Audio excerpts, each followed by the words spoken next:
Hello everyone. So once again welcome to SSC Telugu. ఈ వీడియోలో SSC CGL 2026 examination ఎవరైతే రాస్తున్నారో వాళ్ళ అందరి గుండెల్లో ఏంటంటే ఒక చిన్న భయం, ఒక చిన్న డౌట్ అనేది ఉంది. సో ఆ డౌట్ అనేది ఎప్పటి నుంచి రావడం స్టార్ట్ అయ్యింది అంటే, ఎప్పుడైతే సెలక్షన్ పోస్ట్ ఎగ్జామినేషన్ యొక్క నోటిఫికేషన్ అనేది వచ్చిందో ఆ నోటిఫికేషన్లో వాళ్ళు ఏం చేశారంటే కొత్తగా సెక్షనల్ టైమర్ అనేది యాడ్ అనేది చేయడం జరిగింది. సో ఇప్పుడు సీజీఎల్ ఎవరైతే రాయబోతున్నారో వాళ్ళ గుండెల్లో కూడా ఏంటంటే భయం అనేది స్టార్ట్ అయింది. ఈ ఇయర్ అంటే 2026లో ఏదైతే సెక్షనల్ టైమర్ ఉందో అది సీజీఎల్ కూడా వర్తిస్తుందా, వచ్చే ఛాన్స్ అనేది ఉందా, ఒకవేళ వస్తే ఎలా మేనేజ్ చేయాలి, ఎలా ఒక మంచి స్కోర్ అనేది తీసుకొని రావాలి, ఇన్ని రోజులు లేదా ఇన్ని నెలలు ఇన్ని సంవత్సరాలు మేమేంటంటే 1 అవర్ ఎగ్జామినేషన్ అంటే 1 అవర్లో మేమేంటంటే ఆ డిఫరెంట్ 4 సెక్షన్స్ ఉన్నాయో ఆ 4 సెక్షన్స్ని మేమేంటంటే స్విచ్ చేస్తూ ఎగ్జామినేషన్ అనేది రాసేవాళ్ళం.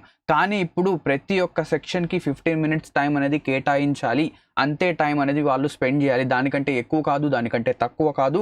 అలా ఒక కండిషన్ కనుక పెడితే మనం ఎలా స్కోర్ చేయొచ్చు అని చెప్పేసి మనం ఏంటంటే ఒక చిన్న డిస్కషన్ అయితే చేద్దాం.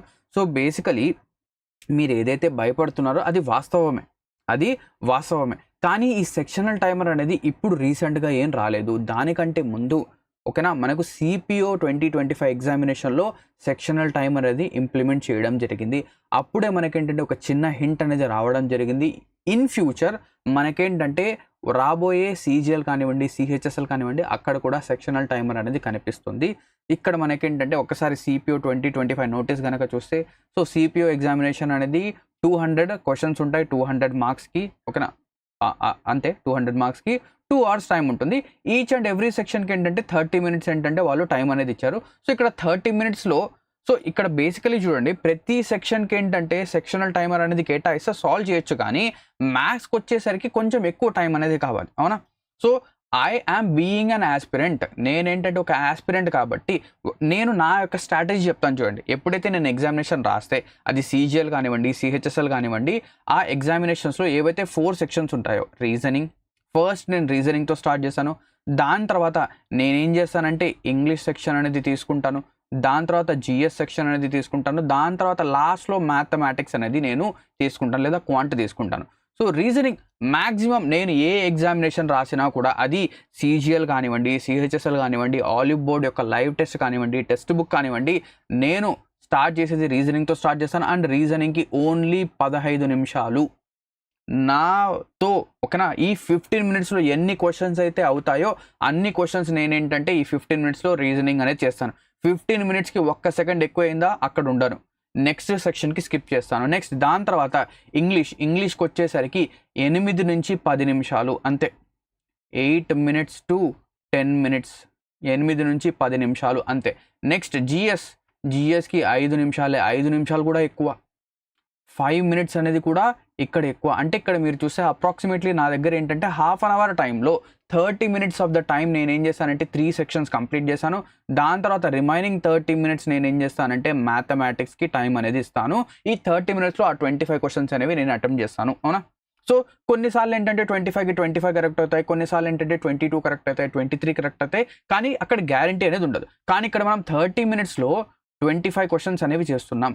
కానీ ఇప్పుడు వచ్చేసరికి ఏదైతే ఇప్పుడు న్యూ కండిషన్ వచ్చిందో అందులో ప్రతి ఒక్క సెక్షన్కి 15 మినిట్స్, ఇక్కడ 15 మినిట్స్ రీజనింగ్కి ఎగ్జాక్ట్లీ సాటిస్ఫై అవుతుంది. ఇంగ్లీష్కి 15 మినిట్స్ కనుక ఇస్తే ఇక్కడ కొంచెం ఏంటంటే టైం అనేది మనకు ఎక్స్ట్రాగా అనిపిస్తుంది, కానీ కొంచెమే, ఇక్కడ కూడా ఇది వ్యాలిడే. బట్ జిఎస్కి, జనరల్ స్టడీస్కి, జీకేకి 15 మినిట్స్ అనేది మనకు అవసరం లేదు, ఇక్కడ మనకు టైం వేస్ట్ అవుతుంది. అండ్ దానితో పాటు ఎప్పుడైతే మీరు జిఎస్ పైన ఎక్కువ టైం అనేది స్పెండ్ చేస్తారో మీరేం చేస్తారంటే, ఒకవేళ మీరు 10 క్వశ్చన్స్ పెట్టాలని చెప్పేసి అనుకుని ఎగ్జామినేషన్కి వెళ్తే మీరు ఏం చేస్తారంటే, ఎప్పుడైతే మీ దగ్గర ఎక్కువ టైం కనుక ఉంటే మీరు 10 కాకుండా 17 క్వశ్చన్స్ ఏంటంటే ఎగ్జామినేషన్లో పెడతారు. సో దానివల్ల ఏమవుతుంది, మీ యొక్క స్కోర్ అనేది నెగిటివ్గా ఇంపాక్ట్ అవుతుంది. అంటే మీకు రావాల్సిన స్కోర్ కంటే తగ్గిపోతుంది. ఆబ్వియస్లీ మీ లక్ కానివ్వండి, వేరే వాళ్ళ లక్ కానివ్వండి, నా లక్ కానివ్వండి, ఎలా ఉంటుంది, దరిద్రంగానే ఉంటుంది, అది మనకు తెలిసిందే, అవునా. ఆబ్వియస్లీ మనం ఏం చేస్తాం, ఏదో క్వశ్చన్ అనేది పెడదాము, అది రైట్ అవుతుంది అని చెప్పేసి అనుకుంటే ఏమవుతుంది, అది బెడిసి కొడుతుంది, మనకేంటంటే రివర్స్లో నెగిటివ్ మార్కింగ్ అనేది వస్తుంది. సో అది నెక్స్ట్ ఇక్కడ 15 మినిట్స్ టైం అనేది అస్సలు ఏంటంటే సరిపోదు. ఇప్పుడు చాలామంది ఏంటంటే సార్ ఈ 15 మినిట్స్లో 25 క్వశ్చన్స్ నేను చేయాలి, ఎలా చేయాలి, దీనికి ట్రిప్స్ చెప్పండి, ట్రిక్స్ చెప్పండి అని చెప్పేసి చాలా చోట్ల ఏంటంటే చాలా సర్చ్ని కానివ్వండి చాలా చోట్ల వెతుకుతూ ఉన్నారు. ఇప్పుడు నేను కొన్ని ఫ్యాక్ట్స్ అనేవి మాట్లాడదాం, ఓకేనా, కొన్ని ఫ్యాక్ట్స్ మాట్లాడదాం. సో ఒక్కసారి దానికంటే ముందు ఒకసారి సెలక్షన్ పోస్ట్ అనేది చూద్దాం. సో సెలక్షన్ పోస్ట్లో కూడా ఇక్కడ మీరు చూస్తే 15 మినిట్స్ టైమర్, సెక్షనల్ టైమర్ అనేది అలాట్ చేశారు. ఒక్కసారి CGL 2025 నోటీస్ కనుక చూస్తే ఇక్కడ మనకు సెక్షనల్ టైమర్ అనేది లేదు. సో నార్మల్గా ఏంటంటే నడుస్తుంది. ఇప్పుడు ఫ్యాక్ట్స్ అనేవి మనం మాట్లాడదాం, ఓకేనా. సో ఇప్పుడు మీరు మ్యాథ్స్లో ఈ 25 క్వశ్చన్స్ అంటే 25 క్వశ్చన్స్ ఖచ్చితంగా చేసి రావాల్సిందేనా? నేను అడిగే క్వశ్చన్ ఏంటంటే మీరు 25 క్వశ్చన్స్ మ్యాథ్స్లో ఉంటే ఖచ్చితంగా మీరు 25కి 25 అటెంప్ట్ చేసి వస్తేనే మీకు కిరీటం ఇస్తారా? అలా ఏం లేదు కదా. మనకు కావాల్సింది ఏంటంటే నేను సింపుల్గా ఒక క్వశ్చన్ చెప్తాను. టైర్ 1 అనేది మనకు జాబ్ని ఇస్తుందా లేదా అని చెప్పేసి డిసైడ్ చేయదు. మీరు కాంపిటీషన్లో ఉన్నారా లేదా అని చెప్పేసి టైర్ 1 అనేది డిసైడ్ చేస్తుంది, అవునా కదా. సో ఎప్పుడైతే మీరు టైర్ 1 అనేది క్వాలిఫై అయ్యి టైర్ 2 ఎగ్జామినేషన్లో మంచిగా స్కోర్ చేస్తేనే మీ యొక్క జాబ్ కానివ్వండి, మీ యొక్క ర్యాంక్ కానివ్వండి మొత్తం వచ్చేసరికి టైర్ 2 పైన డిపెండ్ అయింది. సో టైర్ 1 వచ్చేసరికి ఓన్లీ క్వాలిఫైయింగ్ ఇన్ నేచర్ మాత్రమే. సో మనం ఏం చేయాలి, టైర్ 1లో నేను స్పీడ్ అనేది, ఓకేనా, స్పీడ్ కంటే ఎక్కువ యాక్యురసీ పైన డిపెండ్ అవ్వాలి. ఇప్పుడు నేను ఏం చెప్తానంటే సింపుల్గా నేను చెప్పే విషయం అనేది వినండి. సో ఇప్పుడు మీ దగ్గర 15 మినిట్స్ ఆఫ్ టైం ఉంది, 15 నిమిషాల టైం ఉంది. సో ఈ 15 మినిట్స్లో ఈ 15 నిమిషాల్లో ఈ 15 మినిట్స్లో 25 క్వశ్చన్స్ చేయొద్దు, 25 క్వశ్చన్స్ చేయొద్దు, 20నే చేయండి. 15 మినిట్స్లో 25 క్వశ్చన్స్ చేయొద్దు, 20 క్వశ్చన్సే చేయండి. కానీ ఈ 20 ఖచ్చితంగా కరెక్ట్ అయ్యేలాగా చేయండి, 20 ఖచ్చితంగా కరెక్ట్ అయ్యేలాగా చేయండి. ఇప్పుడు ఇక్కడ సార్ ఆ 5 క్వశ్చన్స్ ఎందుకు వదిలేయాలి? ఆబ్వియస్లీ మీరు మీ యొక్క మైండ్ సెట్ అనేది నేను 25 క్వశ్చన్స్ అంటే 25 క్వశ్చన్స్ ఎగ్జామినేషన్లో రాయాలి అని చెప్పేసి ఫిక్స్ చేసుకొని వెళ్తే ఆ 25 క్వశ్చన్స్ రాయకపోగా మీరు ఏమవుతారు, ఒక 15 or 16 క్వశ్చన్సే రాస్తారు. అలా పెట్టుకోవద్దు. నేనేంటంటే ఎగ్జామినేషన్ ఎలా అయితే నడుస్తుందో నేనేం చేస్తానంటే క్వశ్చన్స్ నాకు కనిపిస్తే ఇక్కడ బేసికలీ ఏది ఎగ్జామినేషన్ అన్నా తీసుకోండి మీరు, ఆ ఎగ్జామినేషన్లో మ్యాథ్స్ యొక్క క్వశ్చన్స్ అనేవి 2 కేటగిరీస్గా మనం డివైడ్ చేయొచ్చు. 80%, 20%. ఏంటది 80%, 20%. సో 80% ఆఫ్ ద క్వశ్చన్స్ అనేవి మనం ఆల్రెడీ ప్రాక్టీస్ చేసి ఉంటాం, ఆల్రెడీ మనం ఎక్కడో చోట వినుంటాం, ఆల్రెడీ మనకేంటంటే కొంచెం ఈజీగా అనిపిస్తుంది. ఓన్లీ 20% ఆఫ్ ద క్వశ్చన్స్ మాత్రమే మనకేంటంటే లెంతీ క్యాలిక్యులేషన్స్ కానివ్వండి టఫ్గా ఉంటాయి. ఆ 20ని వదిలేండి, 80ని పట్టుకోండి. 80ని పట్టుకొని మీరు ఏం చేస్తారంటే టైర్ 1 అనేది క్వాలిఫై చేయండి. ఎప్పుడైతే మీరు టైర్ 1 క్వాలిఫై చేసి టైర్ 2కి వస్తారో, సో టైర్ 2లో మనకేమవుతుంది, ఈ సెక్షనల్ సపోజ్ టైర్ 2లో కూడా సెక్షనల్ టైమర్ ఉందనే అనుకుందాం, ఓకేనా. సో టైర్ 2లో ఏదైతే ఫస్ట్ సెక్షన్ ఉందో ఫస్ట్ సెక్షన్లో మనకేంటంటే రీజనింగ్, మ్యాథ్స్, ఓకేనా. రీజనింగ్కి 30 మినిట్స్, మ్యాథ్స్కి 30 మినిట్స్, మనం ఇంతకుముందు సిపిఓలో చూసాం. సో సిపిఓలో కనుక చూస్తే 30 మినిట్స్లో 50 క్వశ్చన్స్ చేశారు స్టూడెంట్స్. 30 మినిట్స్లో ఏం చేస్తారు, 50 క్వశ్చన్స్. కానీ ఇక్కడ మీరు ఏం చేయాలి, 30 మినిట్స్లో 30 క్వశ్చన్సే చేయాలి. టైర్ 2 గురించి నేను చెప్తున్నాను, 30 మినిట్స్లో మీరు 30 క్వశ్చన్సే చేయాలి, 30 మినిట్స్లో 30 క్వశ్చన్సే చేయాలి, ఓకేనా. సో టైర్ 2లో ఆ టెన్షన్ ఉండదు. మీరు టైర్ 1 అసలు ఏంటి అసలు సెక్షనల్ టైమర్ వచ్చేసింది, నేనేం చేయాలి, నేను చదివింది ఏమైపోతుంది, ఏదైతే ఆలివ్ బోర్డ్ మాక్ టెస్ట్ కానివ్వండి, టెక్స్ట్ బుక్ యొక్క లైవ్ టెస్ట్ కానివ్వండి, అక్కడ 15 మినిట్స్ టైమర్ పెట్టుకుంటున్నారు, ఏం చేస్తున్నారు, ఎగ్జామినేషన్స్ అనేవి రాస్తున్నారు. మీ మైండ్ సెట్ని ఏమైనా మార్చారా మీరు? నేను 25 క్వశ్చన్స్ కాదు, నేను 20 క్వశ్చన్సే చేయాలి, లేదా నేను ఏదైతే టైం అనేది స్పెండ్ చేస్తున్నారో ఆ క్వశ్చన్ పైన, ఆ క్వశ్చన్ అనేది నాకు ఆన్సర్ని ఇవ్వగలిగితేనే నేను దానిపైన టైం స్పెండ్ చేయాలి, అలా ఏమైనా ఆలోచించారా? లేదు. సో ఎప్పుడైనా కూడా చూడండి 15 మినిట్స్లో సాల్వ్ చేయడం. నేను కూడా ఏం చేయొచ్చు, సో చాలామంది మీరు కూడా చూసుంటారు, ఓకేనా. నార్త్లో ఎవరైతే ఎడ్యుకేటర్స్ ఉన్నారో వాళ్ళందరూ ఏం చేస్తున్నారంటే క్వశ్చన్స్ 25 క్వశ్చన్స్ తీసుకుంటున్నారు, 25 క్వశ్చన్స్ని ఒక 12 మినిట్స్లో ఒక 30 మినిట్స్లో సాల్వ్ చేసి చూపిస్తున్నారు. సాల్వ్ చేయడం వేరే, నేను కూడా కూర్చొని ఒక 15 మినిట్స్ లేదా 20 మినిట్స్లో నేను సాల్వ్ చేస్తాను. 15 మినిట్స్లో నా వల్ల కూడా కాదు, నేను కూడా చెప్తున్నాను కదా. అన్లెస్ ఆ పేపర్ అనేది చాలా డెడ్ ఈజీగా వస్తే తప్ప నేను 15 మినిట్స్లో సాల్వ్ చేయలేను. సో 12 మినిట్స్లో 30 మినిట్స్లో సాల్వ్ చేస్తున్నాను. సాల్వ్ చేయడం వేరే, కానీ 15 మినిట్స్లో ఎలా సాల్వ్ చేయాలి అని చెప్పటం, అని నేర్పించడం అనేది వేరే. ఇది ఎప్పుడు వస్తుంది, ఇది మీ అంతటా మీరే డెవలప్ చేసుకోవాలి, అండ్ దీంతోపాటు ఏదైతే మీరు బేసిక్స్ అనేది నేర్చుకున్నారో దాంతోపాటు అడిషనల్గా ఇంకొన్ని కాన్సెప్ట్స్ అనేవి మీరు ఎగ్జామినేషన్లో అప్లై చేయాలి. అండ్ అప్లై చేసిన ఆ కాన్సెప్ట్స్ అనేవి పర్ఫెక్ట్గా క్లియర్ కట్గా సాటిస్ఫై అవ్వాలి. అలా అయితేనే మీరు 15 మినిట్స్లో క్వశ్చన్స్ అనేవి సాల్వ్ చేయరు. ఆ కాన్సెప్ట్స్ ఏంటి? సో ఇక్కడ యూనిట్ డిజిట్ కానివ్వండి, డివిజిబిలిటీ రూల్స్ కానివ్వండి, రేషియోస్ కానివ్వండి, ఆప్షన్ వెరిఫికేషన్ కానివ్వండి, ఆల్జీబ్రాలో మనం ఎక్కువగా చేస్తూ ఉంటాం, షిఫ్టింగ్ మెథడ్ కానివ్వండి, అండ్ చాలా చాలా ఇంపార్టెంట్ ఇప్పుడు సెక్షనల్ టైమర్ కనుక ఒకవేళ వస్తే మనం ఆర్ట్ ఆఫ్ స్కిప్పింగ్ అనేది చూడాలి.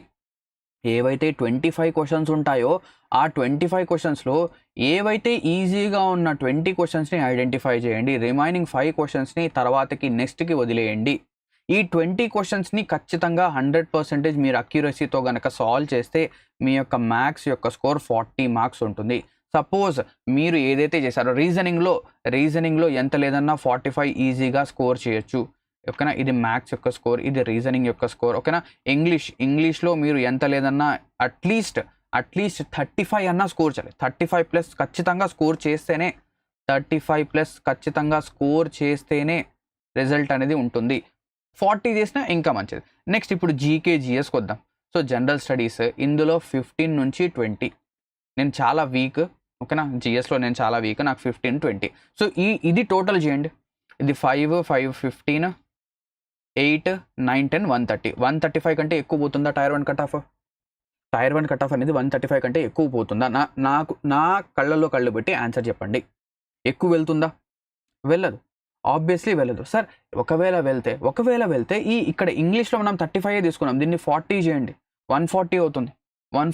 ఇంగ్లీష్ పైన మీరేంటంటే ఏవైతే థింగ్స్ మీ యొక్క కంట్రోల్లో ఉన్నాయో దానిపైన ఫోకస్ చేయండి. అంతేగాని నేను 15 మినిట్స్లో 25 క్వశ్చన్స్ చేయాల్సిందే అని చెప్పేసి ఆలోచించద్దు, ఆ మైండ్ సెట్ పెట్టుకోవద్దు. ఓకేనా, దీని తర్వాత ఇప్పుడు ఆల్రెడీ నేను చెప్పాను, ఏవైతే అటెంప్టింగ్ స్ట్రాటజీ అనేది ఉంటుందో 80-20గా ఉండాలి. ఈజీ లాంగ్వేజ్ కనిపిస్తేనే అటెంప్ట్ చేయండి, ఈజీ క్యాలిక్యులేషన్ కనిపిస్తేనే అటెంప్ట్ చేయండి. రిపీటెడ్ క్వశ్చన్స్, డైరెక్ట్ క్వశ్చన్స్, లేదా సింపుల్గా చెప్పాలంటే ఏవైతే క్వశ్చన్స్ మీరు 5 to 6 టైమ్స్ అనేది ప్రాక్టీస్ సెషన్స్లో కానివ్వండి, మాక్ టెస్ట్లలో కానివ్వండి ప్రాక్టీస్ చేస్తుంటే అటువంటి క్వశ్చన్స్ని అటెంప్ట్ చేయండి. రిమైనింగ్ క్వశ్చన్స్ని వదిలేయండి.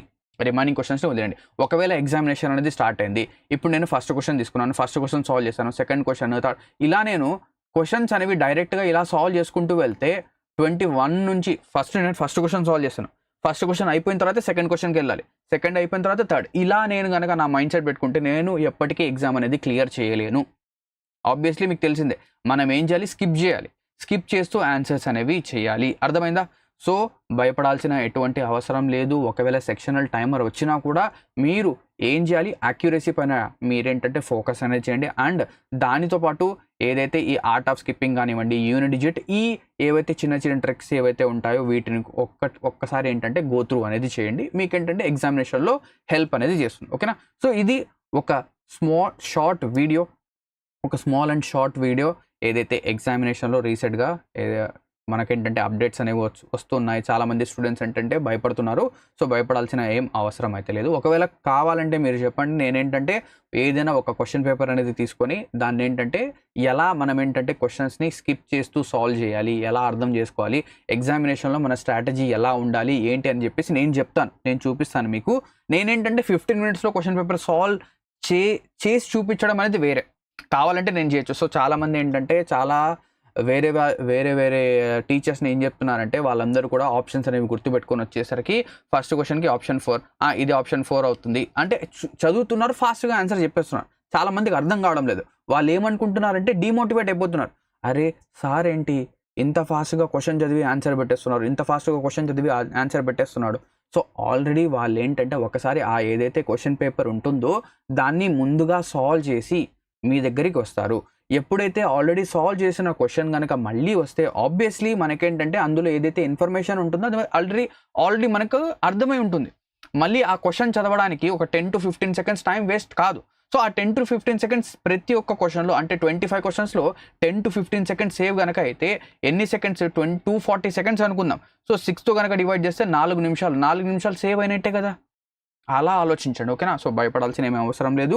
మీరు ఇంతవరకు ఏదైతే చదువుతున్నారో దానిపైనే ఫోకస్ అనేది చేయండి. ఓకేనా, సో ఇక్కడితో ఈ వీడియో అనేది ఎండ్ అవుతుంది. ఐ హోప్ దట్ ఈ వీడియో అనేది మీకు కొద్దిగా ఏంటంటే ఎంతో కొంత ఏంటంటే హెల్ప్ అనేది చేస్తుంటుంది అని చెప్పేసి నేనైతే అనుకుంటున్నాను. ఇంకా ఫర్దర్గా మీకు ఏమైనా డౌట్స్ కనుక్కుంటే కింద కామెంట్ సెక్షన్లో పోస్ట్ అయితే చేయొచ్చు. నేను వాటికి ఏంటంటే ఖచ్చితంగా రిప్లై అనేది ఇస్తాను. Thank you very much. Have a great day ahead and all the best for your upcoming SSC CGL or any other SSC examination.